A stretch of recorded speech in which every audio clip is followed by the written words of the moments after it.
김동섭의 인사이트입니다. 안녕하십니까? 네, 안녕하세요. 여러분, 오늘 여러분들께서 굉장히 솔깃한 주제만을 3개 꼽았습니다. 먼저 위험 국면에 접어든 미국 증시가 아니냐, 그리고 흔들리는 이 중국 증시에 대해서 마지막으로 350명의 설문조사로 긍정적인 시각을 내비친 한국 코스피 지수까지.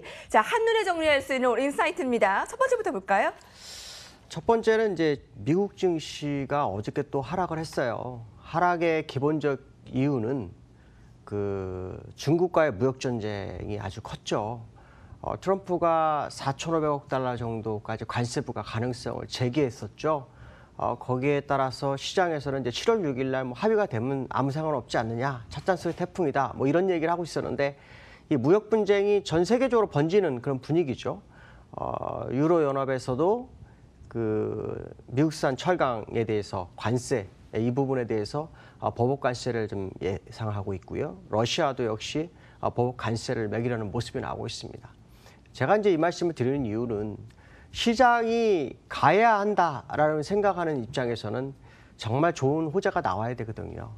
근데 시장을 아무리 둘러보고 아무리 모든 뉴스를 다 둘러봐도 상승을 가져갈 만한 재료가 거의 없는 상황이라는 거죠. 그 얘기는 미국 시장이 일단 상승 압력보다는 하락 압력을 받을 확률이 굉장히 커지는 상황. 특히 다우지수가 지지난주에 제가 굉장히 위기 국면이라서 상승을 일단 접습니다라는 표현을 썼는데 또 한 번 위기 국면에 접어들기 시작한 것이 어저께부터였거든요. 근데 오늘 또 새벽에도 역시 또 하락하면서 굉장히 위태한 자리에 접어들기 시작을 했다라는 거. 특히 미국에서 로렌스 썸머라든가 여러 사람들이 2020년도나 2019년도 말부터 경기가 둔화될 수 있고 침체될 수 있는 문제가 있다. 그래서 미국도 금리가 3% 이상 가기는 어려울 거다. 뭐 이런 얘기를 하는 정도거든요. 그렇다면 현재 미국 지수는 위험한 국면에 접어든 것이 아닌가라는 관점에서 접근을 해야 될 것 같고 그 시점을 이제 기술적으로 접근을 해볼 필요성이 있는데 오늘과 내일 밤 오늘 목요일이죠. 오늘과 내일 밤 정말 미국은요.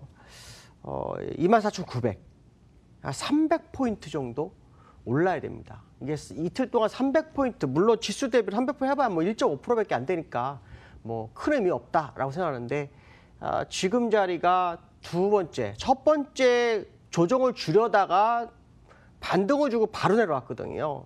그러면 첫 번째 조정을 줄여다 올라갔던 것은 여기서 조정이 되면 손실이 크기 때문에 거기서 누군가가 물량을 받아서 시장을 약간 혼돈으로 빠뜨리게 한 상황이 아니었을까라고 생각한다면 지금의 이 후행 스팬 내려오는 모습이 오늘과 오늘 밤과 내일 밤 미국장이 반등을 못하는 상황이 발생했을 때는 굉장히 위험 국면으로 갈 수 있다. 이 위험 국면으로 가게 되면 지난번 여기서 하방 경직성을 3번을 잡았던 이 모습이 있었는데요. 이거가 의미가 없을 수 있다라는 거죠. 이렇게 되면 시장이 미국 시장이 흔들릴 수 있고 그것이 이제 글로벌 시장에도 악영향을 미칠 수 있다라는 생각을 해봐야 될 것 같고요. 그거에 따라서 이제 중국 시장에 대한 얘기도 같이 연계해서 보도록 하겠습니다. 자, 두 번째 이슈가 이제 중국 시장에 대한 부분인데요. 중국 시장이 빠지니까 이제 언론이라든가 중앙은행에서 지금 뭐 상승 요인이 우호적 요인이 아직도 많다. 그러니까 곧 회복할 거다. 그래서 불안감을 진화하고 있습니다. 근데 이게 이제 진화가 될 거냐에 대한 부분인데 아마 어저께 제가 3천 붕괴가 됐다. 이것이 이제 상당히 좀 위험한데 월봉상으로 60월선을 깼기 때문에 위험하다. 뭐 이런 표현을 썼죠. 근데 이제 중국 내에서도 이번 그 미국과의 무역 분쟁으로 인해서 시장이 흔들리기 때문에 이걸 어떻게 대처해야 될까 이제 고민이 굉장히 많을 상황입니다.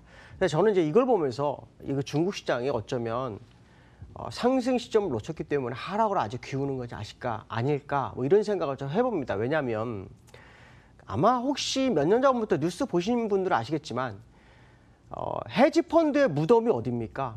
중국입니다. 헤지펀드들이 중국을 겨냥해서 들어갔다가 거의 무덤이 돼가지고 한번 배르고 있는 그런 상황이었는데 지금 어떤 상황이죠? 무역 분쟁에서 60일 월선이 깨지면서 무역 분쟁이 약간 과시화되는 그런 모습이 나올 수 있죠. 물론 7월 6일 날 합의가 된다면 찻잔 속의 태풍처럼 지나갈 수 있는 것도 사실이지만 그런 상황 속에서 헤지펀드의 먹잇감이 될 수 있는 상황이 될 수도 있지 않을까라는 생각이 듭니다. 그래서 아마도 강력한 지지선이었던 60월선을 쉽게 붕괴하는 그런 상황이었고, 그것이 이제 무역 분쟁이라는 이슈를 재료로 해서 명분 삼아서 주가를 밀어낸 것이 아닌가라고 보여지는데요.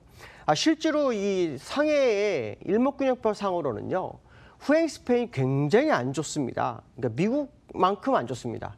그러니까 미국만큼 안 좋다는 얘기는 한 번 내려가면 반등하는데 상당한 시간이 걸릴 수 있다는 거죠. 그리고 또 이런 자리에서 반등이 못 들어왔을 경우에 한 번 내려가면은 깊이도 상당히 깊다라고 생각했을 때, 중국이 뭐 언론이나 중앙을 통해서 불안감을 잠식시키려는 노력이지만 시장은 전혀 다른 방향으로 흐르는 것이 아니냐. 결국 G1과 G2가 시장을 흔드는 상황이 연출될 수 있고, 7월 6일 날 합의가 되지 않을 확률도 상당히 커지고 있는 것이 사실이지 않나라는 생각을 해봐야 될 것 같습니다. 물론 이제 한 15일 정도가 남아 있는데, 그 기간 동안 어떤 결과가 나올지는 모르겠지만, 현재 기술적인 분석으로 보았을 때는 굉장히 미국과 중국이 다 위험 국면에 접어들기 시작했다라고 말씀드릴 수 있을 것 같습니다. 자, 세 번째 이슈에 대해서 보도록 하죠. 세 번째 이슈는요, 국내 증시에 대한 얘기인데요. 설문조사를 이제 증시 전문가를 통해서 약 350만 설문조사를 했어요. 그랬더니 올해 한국 증시의 최대 리스크가 뭐냐라는 거였죠. 첫 번째는 금리 인상 부분이었습니다. 미국의 금리 인상이 결국 한미 금리의 격차를 벌릴 것이고, 또 그로 인해서 이제 신흥국의 자금이 유출됨으로 인해서 상당히 리스크가 클 거다.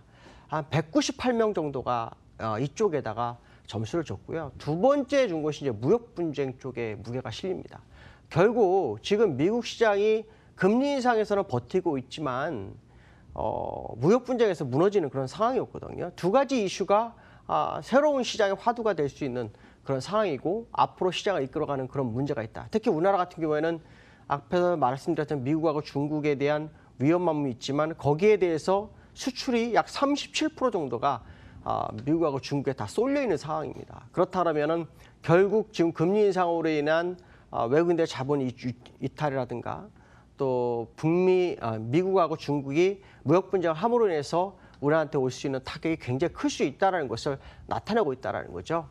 결국 우리나라 시장의 금리가 미국을 따라갈지 안 따라갈지, 이것이 또 하나의 시장의 관전 포인트가 될 수 있다라고 봐야 될 것 같고, 이 두 가지 요소가 시장의 중요한 포인트라는 것을 꼭 기억하면서 시장 대응을 해야 될 것 같습니다. 오늘 여기까지 하겠습니다. 감사합니다.